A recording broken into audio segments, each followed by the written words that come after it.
نحن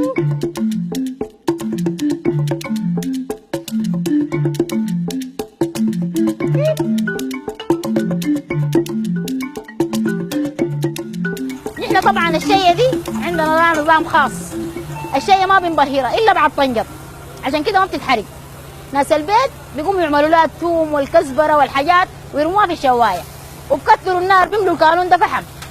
نحن ما بنملى الكانون فحم بالعدد، بيشوا الشيء تطلعها سمحه.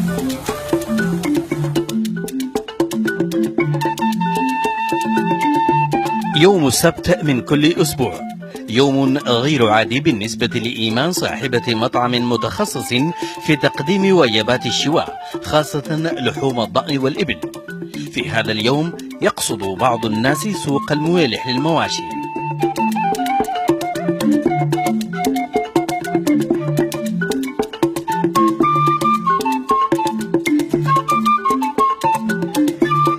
احنا بنقطع مسافات بعيدة جدا عشان نجي نتناول وجبة الشيء دي. الضيف لما تجينا بنعزه ونكرمه بشنو؟ أقرب بهيمة بنذبح له ونناوله يعني وجبات جميلة وحلوة. وفي مقدمة الشيء دي عندنا وجبة رئيسية يعني يمتازوا بها الناس. لما تقدم لضيفك شيء بيعتبر نفسه يعني كرم مباهى فيه يعني وجميل جدا.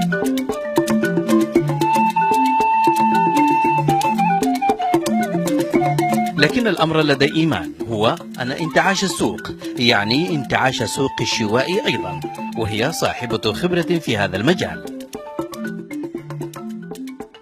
السودانيين ما بيحبوا غير اللحم، يعني الصدان البر السودان ما بيتاكل شحم ساي.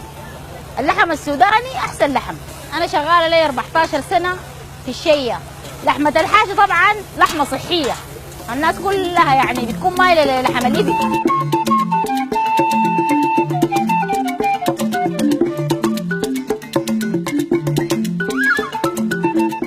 يجمع المكان بائعا للخبز وفريقا لإعداد السلطات وملحمة تقدم مختلف أنواع اللحوم للذين يشتهون المشويات. لقينا إنه الناس بتحب الإبل أكثر من الضان، لأنه لحم الإبل لحم خالي من الكوليسترول، خالي من الأمراض، خالي من أشياء كثيرة كويس. والناس بدأت شنو يعني تالفوا وبقوا يحبوه أكثر من الضان وأكثر من البقر وأكثر من عشان كده هسه ركزنا على شغل الحشاو والحشاوة الصغيرة. لقد أصبح وسط العاصمة الخرطوم أشبه بالريف، ولم تعد المسافات بعيدة.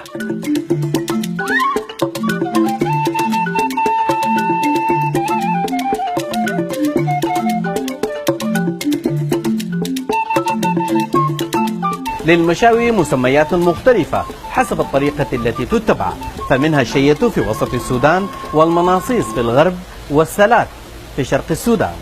الطاهر المرضي، الجزيرة، الخرطوم.